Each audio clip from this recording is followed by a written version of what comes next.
Bienvenido de vuelta, estamos nuevamente en Punto Económico y ahora nos acompaña el señor Tulio Pita. Él es miembro del CIDE y catedrático de la Diplomatura de Gerencia Corporativa de la PUC, la Universidad Católica, y vamos a hablar sobre el Centro de Innovación y Desarrollo Emprendedor de la Universidad Católica. Buenas noches, ¿qué tal? Buenas noches, Alexis, gusto verte.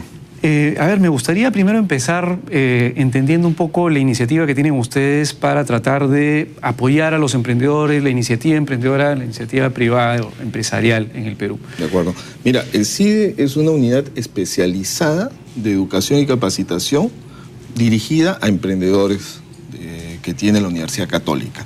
Esto se ha hecho porque el movimiento de emprendedores es muy grande en el Perú. Es uno de los países con mayores índices de emprendedurismo. Entonces, bajo esos esquemas, la necesidad de capacitación en la gestión o en temas especializados vinculados a la gestión, mercadotecnia, comercio exterior, etc., son ampliamente necesarios. Entonces, la Católica ha podido desarrollar una propuesta que viene funcionando bastante bien. Entonces, uno de nuestros vínculos de comunicación con las personas que pueden estar interesadas están a raíz de poder darles talleres muy breves, pero que son una inducción, una forma de poder darles a conocer nuestra oferta educativa, ¿no? ¿Por qué crees que últimamente ha crecido tanto el espíritu emprendedor en el país? Yo recuerdo que hace años, digamos, la gente no necesariamente decía, oye, los papás o los abuelos en esa época decían, consigue un buen técnico. No, digamos, consigue un buen empleo, no necesariamente atrévete a hacer, digamos, que tu idea sea realidad. ¿Por qué ha aumentado el espíritu emprendedor en el país? Hay varios factores. En principio, yo creo que culturalmente nosotros, los peruanos, somos y tenemos una raíz emprendedora. Por geografía, la geografía misma. Acabo de estar, ponte cerca de la frontera en Bolivia, por un proyecto del BID. Y la gente está desarrollando proyectos que a veces nosotros los vemos un poco raros. ¿Qué pueden estar desarrollando industria láctea o estar preocupados por paneles solares? Pero ya existen comunidades como Ayapata, Ticari. La gente tiene un espíritu emprendedor interesante. Digamos que hay un factor cultural. El otro factor es que el sistema del desarrollo del libre mercado en el Perú, creo que al menos macroeconómicamente y legalmente está bien trazado. Está funcionando. O sea, hacer empresa, digamos que es factible, o sea, es posible. Entonces la gente se ampara en la inquietud de que puede hacer negocios. Tercero, el Perú tampoco es un país chiquitito, es un país mediano, ya con TLCs bastante desarrollados y tiene también una imagen interesante. Acabamos de ver tu excelente entrevista a InPerú y la verdad es que ya comienza a connotar lo que debe ser el país, ¿no? Una personalidad propia, comercial y también política. Entonces, yo creo que influye en la gente la posibilidad de hacer negocios, ¿no? Entonces, ahí es donde entramos nosotros, porque la gente quiere hacer empresa y tiene experiencia de repente especializada en un determinado trabajo, pero necesita el apoyo, necesita la alianza con centros de educación especializadas que les permitan orientarse mejor y perder menos tiempo. Porque el problema es que no van a regresar pues, a la universidad a estudiar toda una carrera de administración o difícilmente, digamos, hacer un MBA, ¿no? Exacto. Entonces, esa visión es buena, es positiva hacer un MBA y es positivo seguir una carrera. Pero quizás hay personas que las mismas demandas ya de la familia, la presión familiar, etcétera, generan faltas de tiempo. Entonces, a ellos hay que orientarlos y son muchos. Entonces, nuestra oferta como CIDE es decirles, acá tienen herramientas que les pueden facilitar a ustedes la posibilidad de poder no solo generar empresas, sino sostenerlas, mantenerlas y hacerlas crecer. Porque hay una gran diferencia entre el espíritu emprendedor, claro, todos son emprendedores y muchos de ellos por necesidad, porque como sea tienen que conseguir el ingreso para llevar a su familia la comida, y por otro lado es el espíritu empresarial. Así es. Porque el emprendedor, claro, el emprendedor tiene toda la iniciativa, la pujanza, quiere efectivamente sacar un proyecto adelante, pero no necesariamente tiene las capacidades. Exacto. Por el otro lado, en el mundo empresarial, digamos, ya se basa en una estructura que implicaría, para comenzar, una persona jurídica, una IRL, SAC, lo que sea, y detrás de eso muchas cosas que no necesariamente las personas tienen o están capacitadas para hacerlo, ¿no? Y hay un tema cultural, fíjate. En Perú, tú despides a un gerente y el gerente puede tener 2 días de depresión, pero inmediatamente se reactiva, ¿me entiendes? Y está buscando qué hacer queques para venderlos con la señora, ¿me entiendes? O sea, en otros países que conozco, la situación no es así. Yo soy gerente, ¿me entiendes? O sea, tengo que mantenerme como gerente. En general en el Perú, ese punto de vista que tú has dicho, de sacrificar la imagen, ¿no? Por la función específica, por la realidad, es muy válida.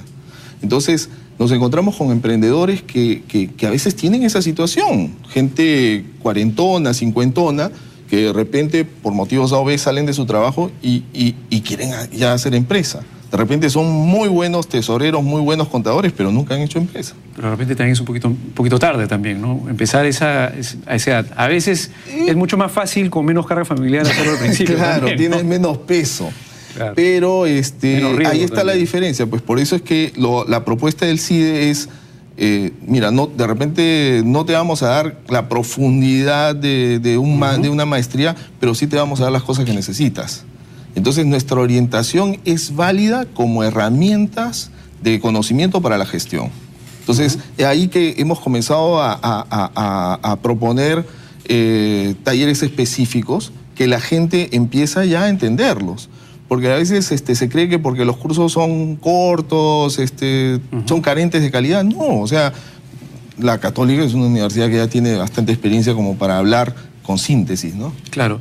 Hay un tema, a veces comento que creo que hay tres piezas fundamentales para que finalmente un negocio de los emprendedores funcione bien y sea sostenible en el tiempo. La primera es tener una idea clara, una buena idea de negocio. Claro. Y esa idea de negocio debería tener un mercado detrás y todo el tema. Lo segundo es capital adecuado, no necesariamente financiamiento, no necesariamente acciones, digamos, una buena estructura de capital. Y lo tercero debería ser gestión, Así es. que es justamente lo que ustedes hablan. Con respecto al tema de gestión, muchas personas empiezan un emprendimiento y comienzan, como acabo de decir, bueno, despiden a una persona de 40 años y comienza, como sea, a hacer un queque y comienza a venderlo y lo que fuere. Una cosa es, digamos, hacer un emprendimiento para subsistir o llegar a un nivel de ingreso adecuado, pero otro es, digamos, para poder generar un legado para tus hijos y que finalmente tus hijos tengan no necesariamente gerenciar la empresa, pero tengan los dividendos de lo que hiciste. Que es la visión, generalmente. Que es la visión. Sí, sí, sí. Pero ahí el componente de gestión es bien importante y es un poco descuidado en el país. A veces entiendo digamos, nos falta en general más entendimiento de cuál es la importancia que tiene la buena gestión en las empresas, ¿no? Nos falta preocuparnos por formalizar las ideas que tenemos en la cabeza. O sea, hay un tema ahí de ubicarnos conscientemente de que la experiencia es positiva, de que ese orgullo de logros que tenemos también es positivo, pero definitivamente siempre vamos a necesitar actualizarnos. Y sobre todo hay un tema importante, el tema de sucesión. Tú haces esto para dejarlo a tus hijos y tus hijos están preparados para venir a tener el mismo grado de compromiso, responsabilidad y superar las metas que tú has logrado. O sea, son temas importantes. Realmente en la tercera generación ya no existe la empresa. Oye, eso es clásico. La tercera generación siempre mató lo que hizo el abuelo, ¿no? El abuelo, al menos de los casos que yo conozco, el abuelo vino de lejos, ¿no? Así es. ¿No? Vino casi como Adán. Pone la empresa, los hijos la levantan y los nietos se la comen. Ese es el tema, es que ese es el punto, pues. El punto que tenemos que nosotros rescatar, y al menos es el esfuerzo de CIDE Católica, es poder también vislumbrar de que ya es hora de cambiar ese es un punto de inflexión, ¿no? Hay que cambiarlo ya, o sea, ¿por qué no modernizas tu empresa? ¿Por qué no inviertes más? Ayer he estado en un, entre comillas, prestigiado restaurante de Miraflores, no voy a decir su nombre, en una esquina interesante, ¿no? Y, oye, tú ves el medio ambiente, no está cambiado, la infraestructura lleva desde que se hizo y a veces con ciertas fallas, ¿no? de limpieza, etc. Entonces ahí tú te pones a pensar, ¿por qué no invierten? Es que ahí hay un tema de temor. Tengo temor a invertir y cambiar esa infraestructura porque no sé invertir. Porque la inversión la considero en mi mente gasto. Claro. ¿Me entiendes? Claro. Entonces, la segunda generación o tercera generación debería generar justamente ese cambio. Pero eso tiene que ver con un tema bien básico que es educación financiera, económico-financiera. Total. Porque no solamente es el hecho de que si tú eres, por ejemplo, un empresario y del restaurante y tienes que saber obviamente de restaurante, claro, si no, no te vas a meter en el negocio. Obvio. Pero tienes que tener, digamos, educación financiera básica, económica y financiera básica, claro, que no necesariamente se da digamos, en los colegios para comenzar. Así es. Y que es difícil que al no tenerla, hagas, cuando tienes un buen restaurante y tienes mucha demanda, hagas que tu empresa crezca sosteniblemente. Claro. Entonces, eso es algo que en teoría debería, pues, desde los colegios darse, impartirse para que todo el mundo entienda, digamos, cómo interactuar con el dinero. Es algo básico, ¿no? Y que las sociedades capitalistas grandes entienden eso perfectamente. Totalmente de acuerdo. Mira, hay esfuerzos en los colegios, Junior Achievement y todos estos temas que están haciendo ya de la juventud es un poco más... Lo que pasa es que también hay un tema, ¿no? Siempre hemos considerado que la pobreza es algo normal en el Perú. ¿Me entiendes? O sea, ser pobre es bueno y ser rico no tanto, porque tal vez no puedo. ¿Ya? Entonces, esos esquemas mentales, esos paradigmas tan duros, hay que comenzar a cambiarlos. Así es. ¿Me entiendes? La aspiración más bien del padre debería decirle al hijo, oye, trata de que en el futuro, digamos, viva bien y para eso no necesariamente, digamos, un buen sueldo. Si tienes las virtudes, puedes ser también empresario y conviértete en dueño de la empresa. El concepto de riqueza se plantea siempre en función de la plata. Y no necesariamente es eso, o sea, es el dinero y dónde inviertes. O sea, nos falta conocer más como costumbre normal, rutinaria, el tema inversión. Si no, pregúntale a la Bolsa de Valores de Lima. Así es. ¿No? O sea, nuestra Bolsa de Valores es eminentemente minera, generalmente, y las personas que invierten en la bolsa, a pesar de los esfuerzos, hay muchos esfuerzos de la bolsa interesantísimos, pero todavía no hay esa respuesta porque la gente tiene temor.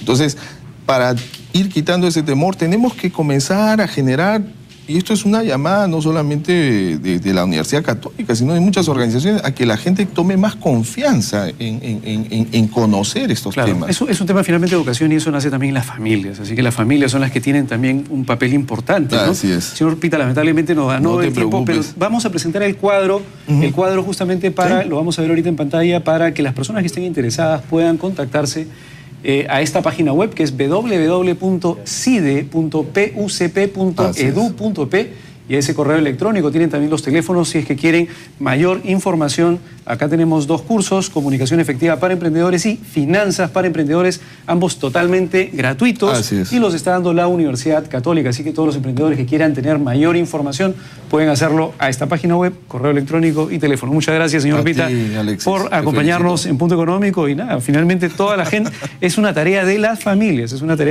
porque si las familias, si los padres de familia, las madres de familia no comienzan a conversar en las mesas a la hora de comer y a poner preguntas tan sencillas, y le recomiendo una, a mí me la hacían cuando yo era pequeño. ¿Qué harías con $1000? Después, ¿qué harías con $10,000? Ya haces pensar a los chicos, ya comienzas a tener, desde una cosa tan sencilla como esa, comienzas a tener por lo menos una idea de qué haría, en qué invertiría y comienzas a ser creativo para tratar de ver cómo puedes acumular más capital.